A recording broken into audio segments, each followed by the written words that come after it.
Медиа Мост България представя интервю на Борис Анзов с Владимир Жириновски, номер 2, 2016 година.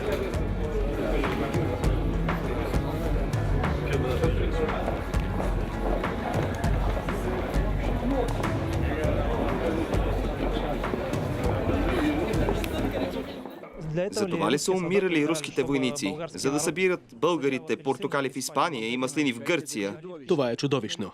Каквото направиха с българския народ и държавата му. Можехме всичко да купим от българите. Това би била тяхната благодарност към нас. Да купуваме по средни пазарни цени. А днес българите отиват на горбете в Гърция, Италия, Германия. Това е позор.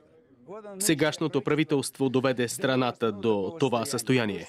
Това ще се случи и с Украйна. Народът й вече се е разпръснал. Същото е и в прибалтийските страни. Тази нова политика на западните държави по отношение на Източна Европа е разрушителна, както за българите, така и за Полша и Украйна.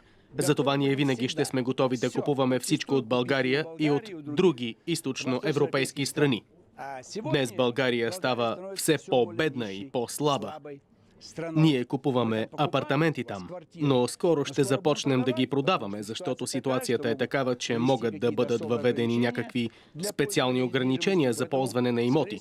Затова най-вероятно руснаците ще си продават имотите в България за тяхна сигурност. Иначе желаем процъфтяване на истинските българи, които обичат руснаците. И ние ви обичаме. А тази полуфашистка чума скоро ще премине. Имам предвид НАТО и западната демокрация ще свършат. Времето ще дойде. Благодаря ви.